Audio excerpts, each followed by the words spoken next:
Hello, I am Jody Wolf, and you're watching Expoz, January 27, 2013, and about 2:16 a.m. Birmingham, Alabama. Topic: watch closely, and you may see Israel have a conflict with Egypt and Damascus, and they're about to be defeated. Psalm 83 depicts the next war in Israel, in the Middle East, and Bill Salas has a book on this. But it's ironic, Psalm 83 depicts the next war, and it specifically names Egypt, and then Ezekiel 38, 83 in reverse, depicts the beginning of the final war. And this war will be Gog and Magog, along with Persia, Iran, and the other Muslim countries. And also the saying, as goes Egypt, goes the Muslim world. Egypt, #1 Muslim country, 80 million people, and in power ranking, they're number 16 in military power. Saudi Arabia ranked number 18 in military power and has a population of 23 million people. Ezekiel chapter 29, 15 through 18 verses, that is, tells us Egypt will go from a number 16 power to the lowliest of all the Middle East.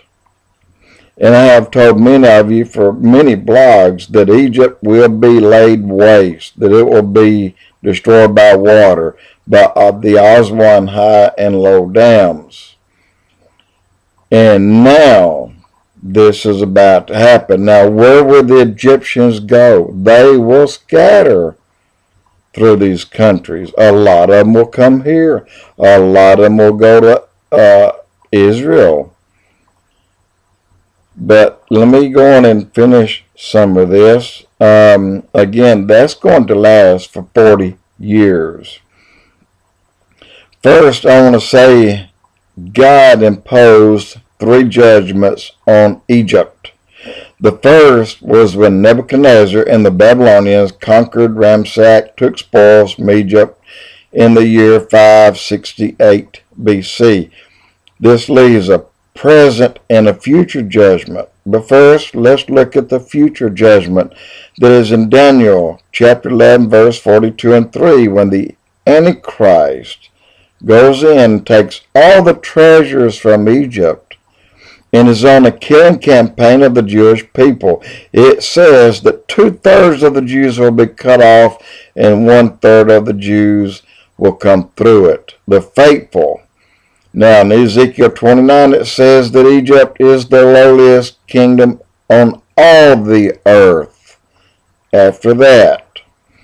So that must have been the second judgment that caused them to be the lowliest kingdom. It is then, it is then, even before the Antichrist, that Egypt is flooded, and for a period of 40 years, its people will live in other parts of the world, even in Israel, as I said.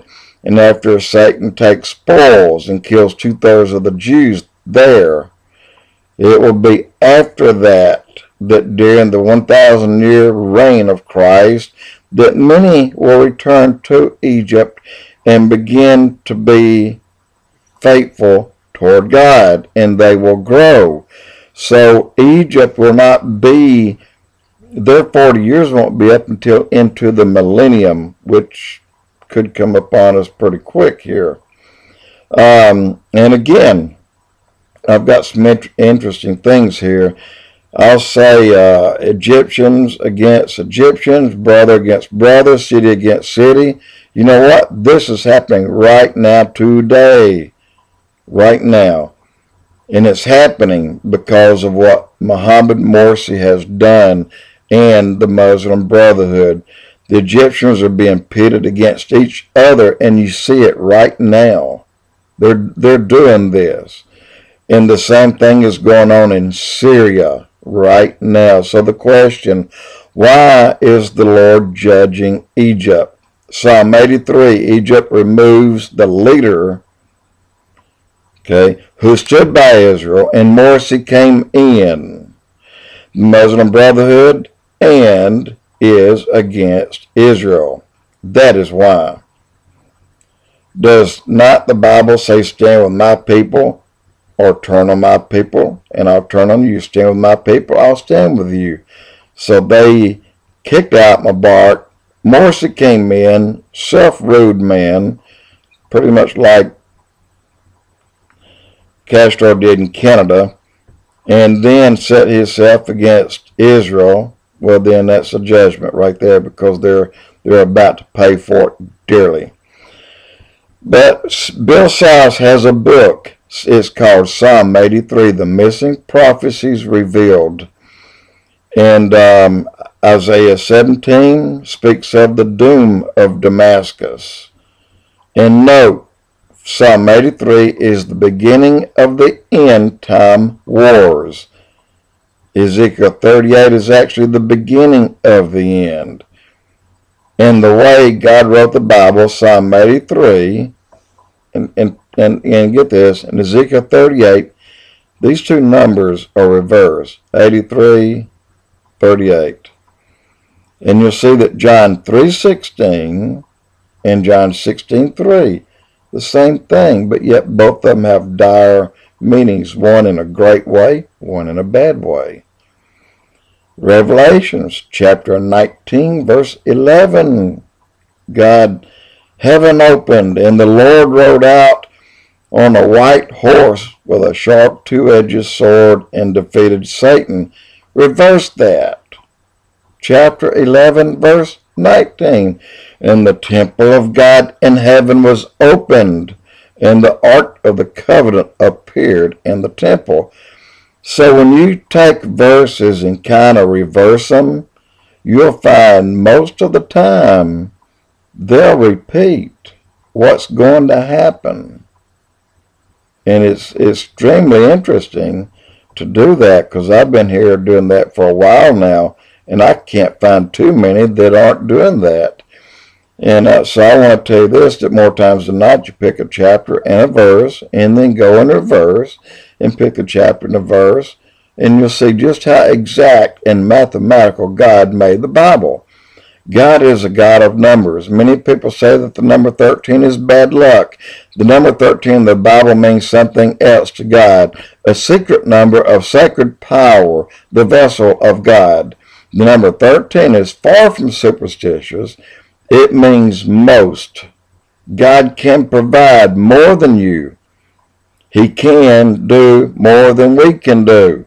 So watch, in the very near future, Damascus is on the very end of her days, just as Egypt. Morrsi has the support of Obama, so Morrsi wants to be king. Obama is acting like he wants to be a king. So Obama has actually helped the start of the 40-year destruction that's about to come up upon Egypt by supporting a man who hates Israel and the Jews and wants them dead. Egypt, their end will come about the very same time as Damascus. And I believe we'll see that, and very possible very soon. Jody Wolf, Expoz.